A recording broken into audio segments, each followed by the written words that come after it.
What's up, guys? This is Andre and Chase with episode 5 of the Jiu Jitsu Junction podcast.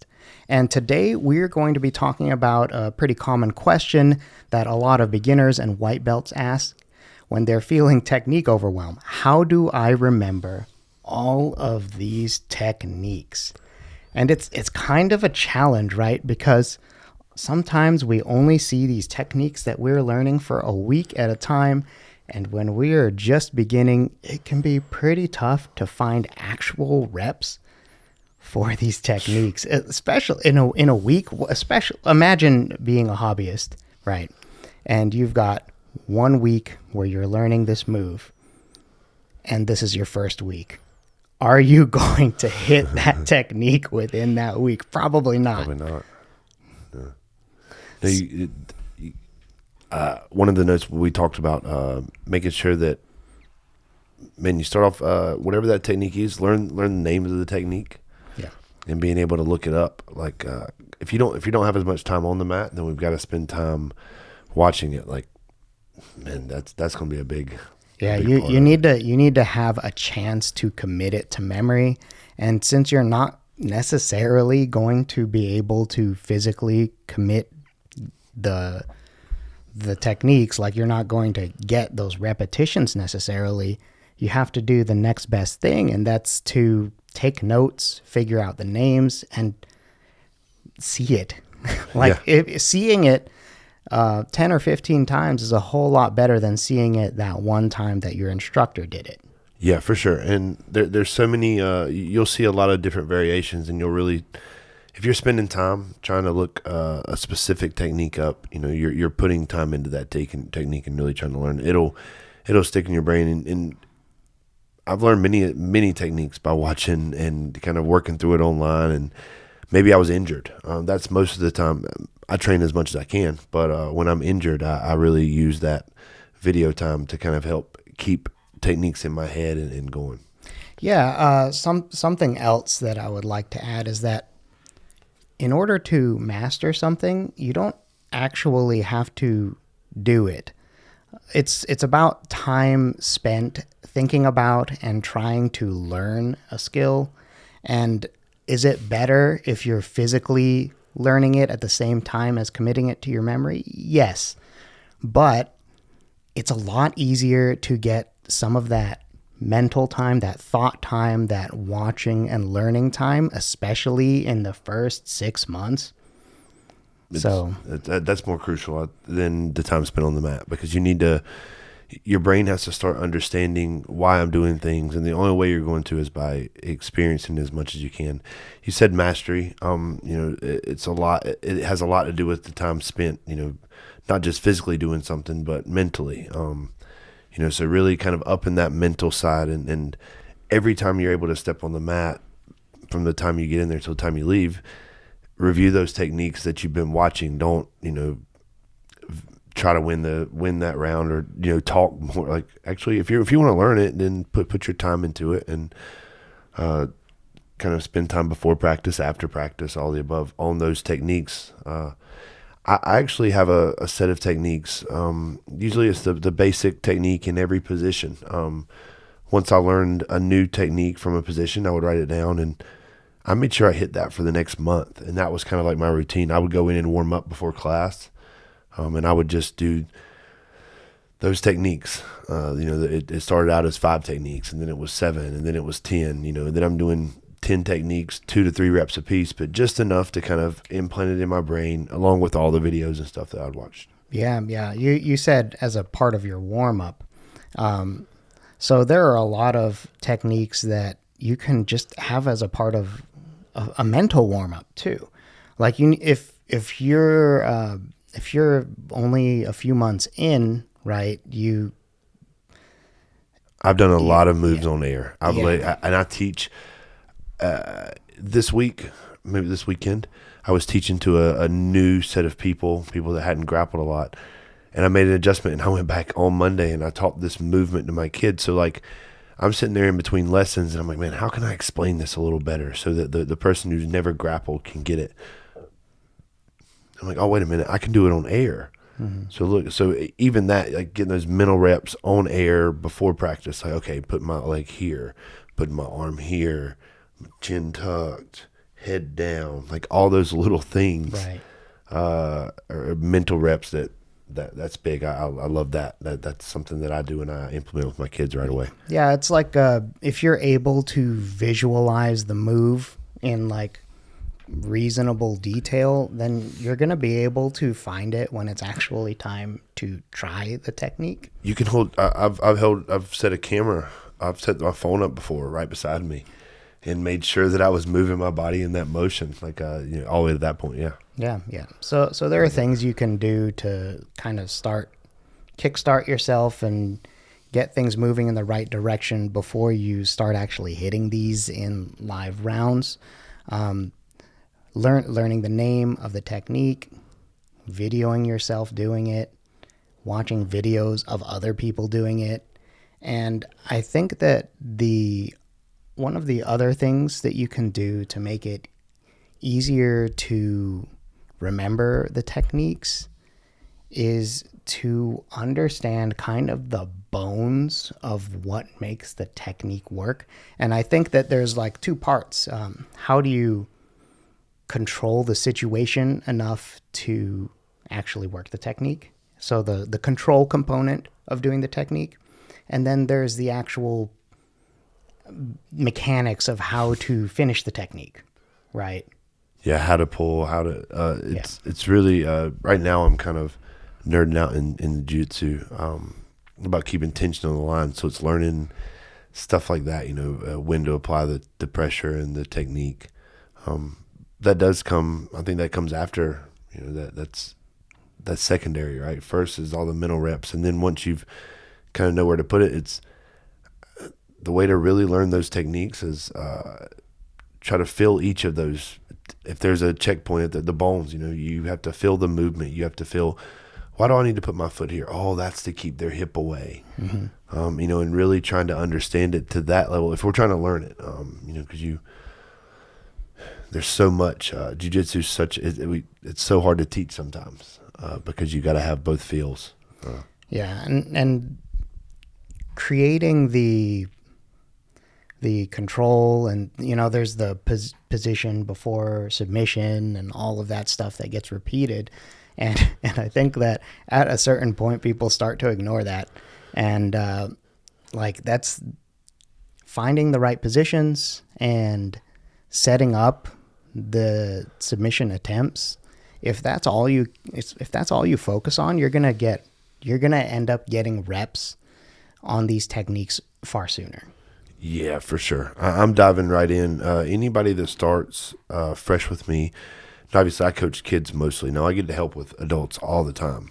But most kids, for the most part, are people that they've never done it before. They're trying something for the first time. So I think it definitely relates to that, 27, 30-year-old who's picking up a new hobby. And he's like, man, I've never grappled before. So I try to really break it down to those movements for the kids. And that gives them the ability to, hey, this is what we have to do when we practice today. We have to hit what we're working on today. I pick around and give them talk about the move of the day. We have to hit the move of the day. That's how we learn it. Getting those physical reps during that practice. Yeah. So you said have to hit the move of the day, right? So when you make it so that you have to hit the move of the day, you're intentionally thinking about the technique. And the more time you spend intentionally thinking about the technique, the easier it is to find it and the easier it is to execute it when you do find it. Believe it. Yeah. So there's a lot of intention. Like with such a wide variety of things that you could do in jiu-jitsu, you have to narrow it down to hit some intentionality in order to learn techniques, because there's you could have dozens of techniques in your head and not be good at any of them because you're not creating like a pathway towards your intention, right? Yep. No, and that's probably the easiest route. A lot of times you find something that you're good at, and I guess this would be on another video about white belt pitfalls, but you kind of find something that you're comfortable with or maybe not even comfortable, but that you've done before, that you've seen before. Yeah. So when it comes time to get some reps, whether it's drilling, you even go away from the drill you're doing because, oh wait, that's the one that I know. Yeah. And then you start taking the ability to learn the new techniques away, the ability to map those onto your game. So I think that's probably what I see the most is people who kind of just veer away from, but this one's hard. This weekend at the seminar, I got onto a guy who'd been training with us forever. He kind of just took something for granted. And it's like, no, hey, you got to do that. Like, yeah, but I can just get out this way. That's not what we're doing. That's not what we're doing. You're not learning what we're doing. Like, I understand you can just get out that way. Yeah, that one route can become really, really difficult if you're against the wrong person. Well, that's why you need multiple ways out. He genuinely was asking the question, and I tell you this all the time. I take his questions genuine because he wants to be good. And I was just like, okay. So I'm trying to teach you the technical, fundamental way to get out. That is a charismatic way to get out. And charismatic only works if you're more charismatic than me. Mm-hmm. Are you more athletic and strong than me? He looked at me. He's like, no. I'm like, exactly. So like something athletic and strong is only going to work against somebody who's less athletic and less strong. Is that even less athletic, less strong than me? Fancy stuff works on people who are less than you in some way. Yeah. Like so otherwise, you have to fall back on your training. Most of the time, your coach is teaching you fundamental stuff. I promise. Yeah, most of the time. Now there are some cool stuff, but. Most of the time, that's just to keep people interested. No, for sure. But just the meat and bones of your training will be that way. So really, really look at what you're being taught, because those fundamental movements and if he's telling you to make a frame and put your frame there, like just because it works better to hold the head here for you, if you're really trying to learn some techniques and remember the techniques you're being taught, because you're going to be taught a ton of techniques, right? And that kind of varies between schools, right? Because it varies a lot between schools. I've been to some. I've had the luxury to train like a week at a time at places. In some schools, I went in and man, I have a notebook of 50 techniques. It was almost like I got taught a seminar every day. Yeah. And then some schools I go in and I'm not sure if we learned a technique, but our warm up was hard drills, and then we rolled for 45 minutes, and then some places I went in and like. Man, the MMA lab, they're awesome. Spend a week. We deep dove into a knee bar position. Yeah. And they defend the knee bar going to a knee compression / calf slicer. But that was all we done. And I don't know if I rolled, but maybe 2 rounds a day. It was maybe 40 minutes of deep diving in leg lock. So I've kind of seen, every gym's a little different. So, but there's a chance that you could be getting taught a lot of moves. And I really like that. It's like getting thrown, so you can write down every word. Most people wait till you get home, and if you really are trying to learn, write down your notes right after practice. That'll make a big deal where you don't forget, especially if you're getting overloaded with techniques. Yeah, I think that for the people who found this podcast because they're searching for the answer to how do I remember all these techniques, they're probably at those kinds of schools that every day is a different technique. And you just, like, even really experienced people cannot handle learning a dozen techniques in a week. It's not too reasonable to expect, especially out of people who aren't training twice a day. Yeah. Right. So I'm kind of thinking about these people, the people who are in those situations. You can't keep up with that. It's not a reasonable expectation of yourself to try and keep up with a technique a day. It's not as a hobbyist, and that's okay, because you're still going to get exposure to all of these techniques that you will eventually learn. But what I did, because I came from a school that was kind of like that.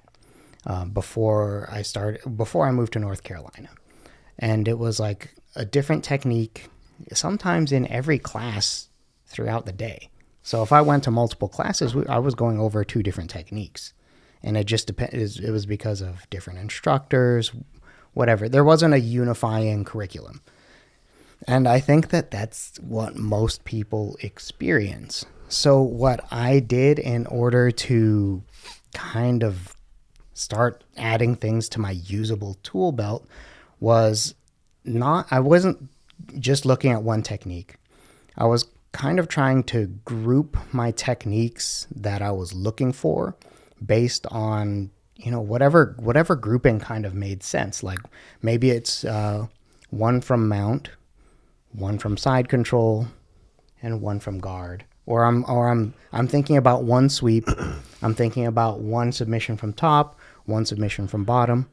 Well, that's probably an easy outline right there. Just some having something, a sweep, having a guard pass. Focusing on a guard pass, focusing on a type of guard retention or guard in general. Yeah.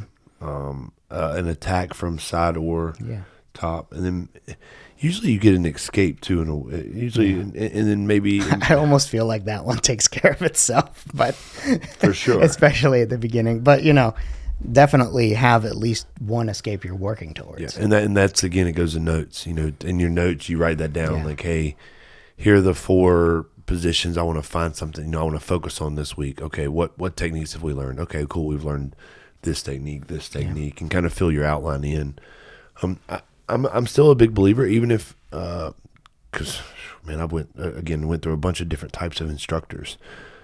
I still think try to write, like as soon as the practice is over, try to write down everything that you can remember about every technique. It takes you 15 minutes. When you go sit in your car, put your music on. When you pull in your driveway at home, put your music on, drink your water, and just, okay, Kimura, boom, here's my notes. Get Kimura sweep, boom. They also taught us Kimura to triangle. They taught us Kimura to armbar. They taught us Kimura to back take. Just to get it all down and out of your brain. And even if it's something where, 2 or 3 weeks from now, but man, what have I learned over the past 3 or 4 weeks? You go through it and you be like, oh man, I was in this position. Oh, I kind of remember this. And then you can start looking it up. But I definitely still think that, keeping that running record of everything you're taught is big, kind of just a ledger, Yeah, having the ledger to look back on and reflect and kind of cherry pick, because you will have done it at least once. So being able to pick things out of that list of things that but kind of forgot about, which is the issue we're talking about here, will really help to give you the ability to remember and execute some of these things. And something else I want to add is that it doesn't have to be so binary as one sweep, one guard attack, one. You can think about it in terms of like a whole chain of things. Like you were talking about the 3 or 4 Kimura things. That's pretty common. It's a pretty common, technique chain. Work on a technique chain for a month. I don't know if a week is enough. Well, I think that's where you talk about the bones. That's where hopefully you're starting to get an understanding of jiu-jitsu. If not, you can reach out to us and we'll help guide you in that direction. Yeah, comment below. But please. But for real though, in that I went through that. It was funny the way I listed that. Is I thought about break posture, pull the head, they pull back, and I sit up, and I was okay. What do I want to say? Kimura. And I went through. So like understanding the bones of that is break posture, pulling the head, following up for the bump. Yeah. And if they stop the bump, that's my Kimura. If they stop, but like understanding the bones of it, the bones isn't the Kimura, the triangle. It isn't that. It's the breaking the posture, pulling the head down, and then finding the Kimura on the way up. Yep. I know that might be a lot for somebody, the hobbyist starting, but that's the kind of understanding you're wanting to have of jiu-jitsu. Especially, you don't want to have a hobby where you don't get it, where you're confused, like, and not that winning's it, but you're gonna want to hit the techniques you're working for. Nothing feels better when you're playing chess than when you move a piece and they go into your trap. That's essentially what you're doing. It doesn't have to be on a competition scale, but you're going to be able to find people that are on a hobbyist level that'll play the game with you too. Yeah, for sure. So you want to have that type of understanding of it. And, that's where you talked about knowing the meat and bones of the technique. That would be the meat and bones of that Kimura series. Yeah. And if we could. Yeah, if you can create, like, you don't have to create a series. I was about to say create a series.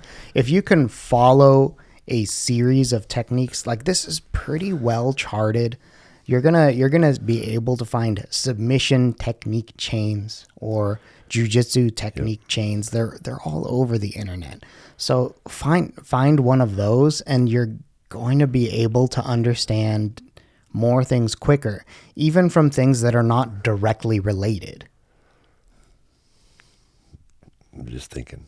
You're just thinking. Okay. Yeah, like in a good way of thinking. No, that's what's going to separate what some of the stuff we are able to post and make is just that basic understanding. So it just makes me laugh. Like that. Yeah. That's the motions and the bones. That the meat and bones of the techniques is what. That's kind of what we teach. I love it. Right. That's good. So I guess, like, this is a pretty, like, focused small podcast. So let's just sum it up real quick. We've got make sure that you know as many names as possible and as many notes as you can to kind of document what you've learned so that you can pick through your ledger of techniques that you've been exposed to so that you can kind of, like, have a list that you can pull from and work towards being a master at. I've been bored before. Didn't have nothing to look on YouTube. That's your list right there. Pull it. And what do I look up? Boom. Yeah. If you're not able to get to working these techniques, thinking about them, watching them, those are totally good, valuable activities that will help you remember. Right? And trying to focus on a limited number of techniques or skills, or at least working on the beginning parts of a lot of these things that are the foundational control and transition aspects, will help you place techniques and find places to use them. And those are. Do you have anything else to add? Find routes to those techniques. Yeah. Be intentional about the techniques. Be intentional. Yeah, we talked about that. Be intentional. Yeah. Something we harp on already in 5 episodes. Man, talk to your training partners. Right. Mm-hmm. Don't forget that. Like, say, hey man, we've been working on this Kimura trap series. Can we start in that? Or I would actually even go further and say, hey, can we during our live? Can we just kind of stay within the series? Like, I'll get you in the Kimura trap, and then you really try to get out, and then you get me in the Kimura trap, and I try to get out. So, yeah, make sure you talk to your partners. They might not agree to that, and that's okay. They don't have to. But you have to ask, right? But I don't know any partner that'll turn you down if you say, "Hey, will you get the Kimura trap on me? I want to kind of learn it from the disadvantage spot." Yeah, and they just drilled it, and you're going to give them it.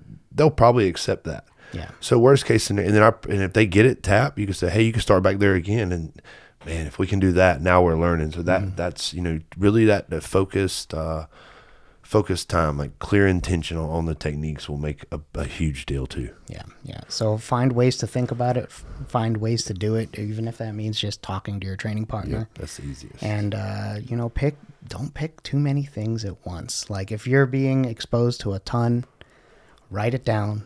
Document it, and then ignore some of them for a while and focus on a few of them. Yep. Okay. Yeah, it's simple. Pretty simple. Yep. All right. Keep learning. Yeah. All right. So this is the end of the 5th episode of the Jiu Jitsu Junction podcast, talking about how to remember all of your techniques. Thank you for watching. Leave comments below if you have any questions or comments on how things are going for you.